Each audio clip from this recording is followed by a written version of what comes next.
again with a new video. In this video, I'm going to talk about the new syllabus that the Institute of Bankers of Sri Lanka have introduced. They actually launched this new syllabus last month. So we are going to look at this new syllabus guideline, compare it with the old one, see what they have changed and what are the new entry requirements if you are going to register for this new banking qualification. So now let's move into the video. This IBSL qualification is offered to you by Institute of Bankers of Sri Lanka. You will find their office at Boralla in Elvitikala Mawatha. You could Google and get their address. If you need any further information or if you want to apply for it, you can make a visit to the institute and get to know more. Now their new syllabus book is uploaded in their website. I got that down and we're going to go through that right now. So in this new syllabus, they are going to introduce their professional program in 2 levels. The first level is Diploma in Banking and Finance. The second level is the Higher Diploma in Banking and Finance. Currently, they have their old syllabus or the present syllabus that they are running. Again, that is also in 2 levels. There they have IABF, Intermediate in Applied Banking and Finance, and then they also have DBF, Diploma in Applied Banking and Finance. Now this IABF is what being converted into DBF in the new syllabus, and DBF is now being converted to Higher Diploma in Banking and Finance or HDBF in the new syllabus. So if we take this syllabus book, initially you would find their governing board and their advisory council details and the messages from the governing board. Thereafter you will come across their vision, mission, what they are trying to achieve with this new syllabus. But I want you to focus on the learning outcomes of this syllabus, because through that we will understand what they are trying to achieve or what kind of professionals they want to send out to the industry.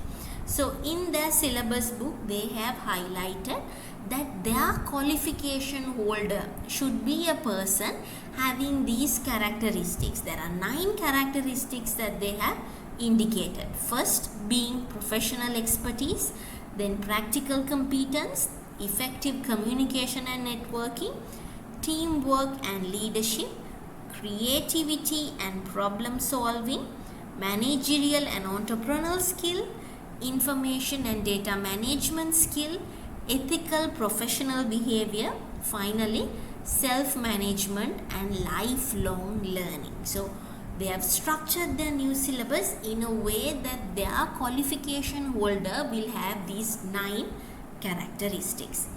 Now getting into more details under the new syllabus, if you're planning to register yourself as a student at IBSL, you should be having these entry qualifications. The first being, you should have sat for your advanced level exam in Sri Lanka. It can be from any stream, they don't mind, but you need to have at least 3 simple passes in one sitting. That is the minimum requirement. In any stream, as long as you have 3 simple passes in one sitting, you're allowed to register yourself at IBSL. That's the minimum qualification they expect. Let's say you also have a degree on top of it. It can be a Sri Lankan or a foreign degree, as long as it's approved by UGC, yes. Then again, irrespective of the type of degree, yes, you are also allowed to register yourself as a student for this banking qualification. Instead of a degree, let's say you have a professional qualification like Chartered CMA or CIMA, then again they allow you to register yourself as a student irrespective of whether the professional qualification is from an institute in Sri Lanka or abroad. Now let's say you haven't had a complete qualification, you haven't finished a qualification, you only have partly done it or carrying a part qualification. Then also they have considered to enter those students as IBSL students as long as the part qualification meets level 2 of the Sri Lanka qualification framework. Remember that. As long as that is satisfied, then even though you are part qualified, they will allow you to register as a student. Considering your working experience also, you could register yourself at IBSL. You call this the mature entry.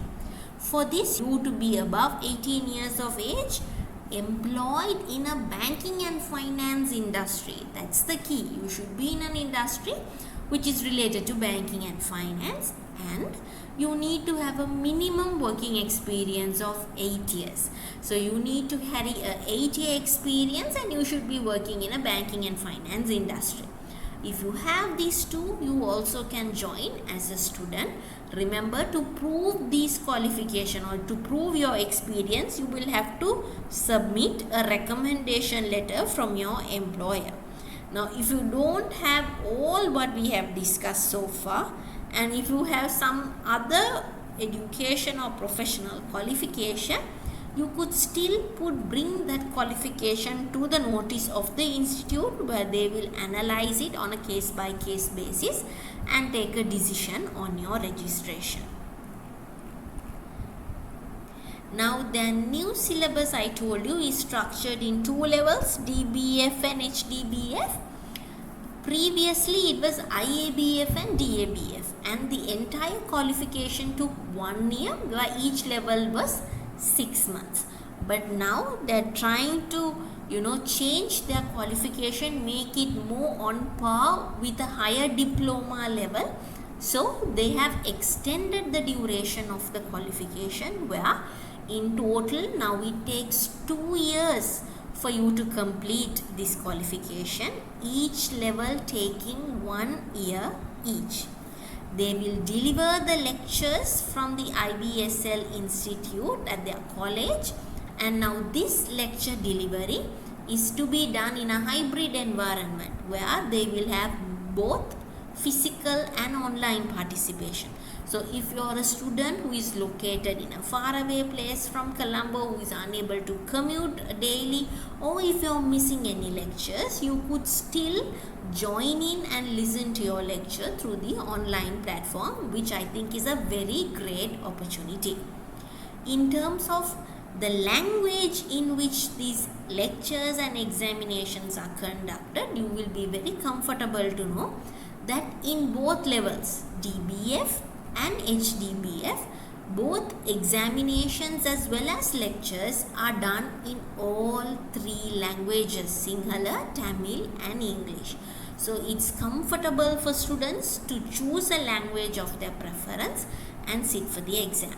Of course, you need to remember, when it comes to lectures, sometimes depending on the crowd that is opting for the class, they might take a decision on the whether to have a class for that particular subject or not. So you will have to check in with the institute when you register with regarding to the availability of the classes. Okay. Now, how are they planning to conduct these examinations? Now, I told you entire qualification is 2 years. Each level is 1 year each. Now, during this 1 year, they will have 2 semesters similar to a degree format.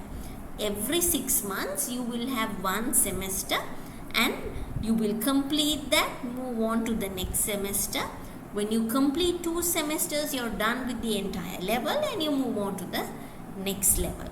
So, in terms of conducting the examinations, you will have biannual semester exams. At the end of semester 1, the first semester exam, and end of semester 2, the semester 2 examination. In the middle of your semester, you will have something called the mid-semester exams. Now, that mid-semester exam will be an online examination which they will be doing through their learning management system, or LMS. The final examination that they will do at the end of 6 months, of course, will be a written examination, and they will do it through the education department, where they will allocate centers island wide, and you will visit the centers, the usual format on how they do so far, like how the A levels and the O levels work. Next is the grading. How are you going to be awarded? In terms of marks, how is your grade going to be denoted? Now here you could see the grades are of only 4 types: A, B, C and D. A is if you are having a distinction, minimum mark for you to get an A is 80, minimum mark for you to get B is 65, minimum mark for you to get a C is 50. If you get below 50, it is considered as a fail mark. Now here there is a crucial turning point in the new syllabus, where in the old syllabus the pass mark was 45, but now in the new syllabus they have increased the pass mark to 50. If you need to get a minimum of 50 for you to get a simple pass and move on to the next semester. So please have that in mind. Thereafter in this syllabus book they go on to detail how each level is structured. So you can see in the level DBF they have nearly 11 subjects. You don't have to do all 11, but some are choices where you can choose, and some are non-credit subjects. When the video goes on, you will see what they are. Thereafter you have the higher diploma in banking and finance, which is the final stage, and at the final stage also you have in total 10 subjects. This includes the optional subjects as well.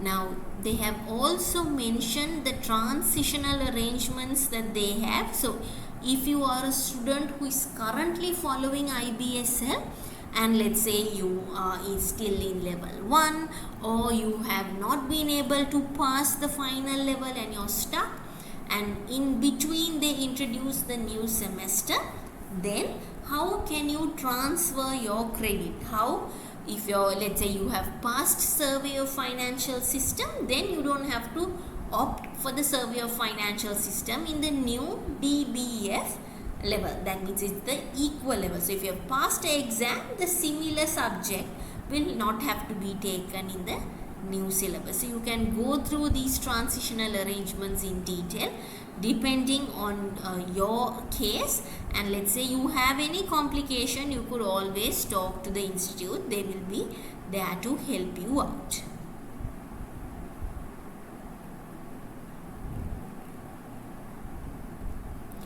Now here they have highlighted what kind of a career development the professional or the student completing IBSL professional exam will have. Now you are ideally in this path. Remember, the least required qualification was the advanced level qualification in any stream, but at least 3 simple passes in one sitting. So if you have that, you can register as a student at IBSL. There you can complete the first level, which is diploma in banking and finance, which will take 1 year. Thereafter you could sit for the higher diploma in banking and finance, which will take another 1 year. After completing this, you will have 5 options. First, you could opt for a postgraduate executive diploma in banking management, which is also offered at IBSL, or you could opt for a BSc degree offered by the Northumbria University, UK, or you could opt for a degree in banking and finance, which is going to be offered by IBSL. You can even do that. Or you could directly take your membership. If you show your working experience, then you could either be an associate or a fellow member of IBSL. Finally, by completing HDBF, you could even straight away go and do your MBA Masters in Business Administration in any local or foreign university. So all these 5 options are available to someone who will successfully pass HDBF. Now we are going to go through each level in detail. The first being diploma in banking and finance. Here you could see they have given the subjects. The 11 subjects are being broken down into each semesters and shared. So over here you could see in semester 1 you have 5 subjects. Out of the 5 subjects, 3 are compulsory, 2 are optional. So you can choose one subject out of the 2, either economics for banking or IT digital banking and settlement. One out of the 2. So in total you will have to complete 4 subjects in semester 1. In semester 2 you have 3 compulsory subjects. Out of the 2 optional, again you will have to sit for one subject, either principles of marketing or ethics and client management.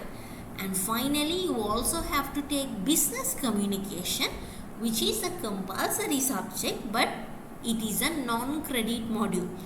Even if you pass, you will not get an additional credit on your qualification, but you have to pass it if you are going to move to the next level. This is done so that you will improve your business communication. So to achieve that, they have made this subject compulsory. So here, in compared to semester 1, you will have to do an additional subject. So in total, out of the 11 subjects in DBF, you will be ideally sitting for 9 subjects. 4 subjects in semester 1 and 5 subjects in semester 2. Okay. Now thereafter they go on to give details for each of the subject under DBF. You could go through this document and get that idea. But let me just highlight, in each of the subject they reiterate one common thing, which is you get 40 marks out of your full 100 marks at your mid-semester exam, which I told you they will do through online through the LMS, and at the final examination you will only get 60% of the marks. So remember, it's crucial, your pass mark is 50, so the midterm 40% mark carries a heavy weightage. Next we have the HDBF, Higher Diploma in Banking and Finance. There again they have introduced the subjects according to the semesters. In semester 1 also you will have 3 compulsory subjects, and out of the 2 compulsory subjects you will have to select one and sit for it. So again, similar to DBF, you will have 4 subjects to do in semester 1. In semester 2 you will have again 3 compulsory subjects, and out of 2 optional subjects, select one optional subject and sit for it. So again you will have 4 subjects to complete. In total, in final stage you will have to sit for 8 subjects out of the 10 subjects in the syllabus. There again, after presenting this, they go on to detail what you will learn from each of these lessons. You could go through them and get an idea about the subject schedule when you are trying to choose your subjects, especially the optional ones. Let me jump through to the next important part in the syllabus book, which is the memberships of IBSL. So after you finish the final stage HDBF, you could opt for the membership at IBSL. There are 4 types of memberships of IBSL: associate, fellow, then you all under fellow you will have fellow membership, senior fellow and honorary fellow. So initially you would be opting to get your associate membership. For you to get that, you should be completing your exams in full, both DBF and HDBF. Thereafter, you should either be at a managerial position in a bank, or you should have 4 years working experience in a bank or financial institution. If you have these qualifications, yes, you could opt for your membership at associate level. Thereafter, you could upgrade your membership to either fellow membership, senior fellow, or you could even directly apply for honorary fellow membership, depending on whether you satisfy these qualifications. So that's it in this new syllabus. I hope it was short and was able to give you the most important details of the new syllabus. Do download this document and have a full run through it so that you're aware about the changes. Especially it becomes important if you're a current student or if you're a student who's planning to do this exam. Thank you so much for listening in. Subscribe to Learning Business for more videos.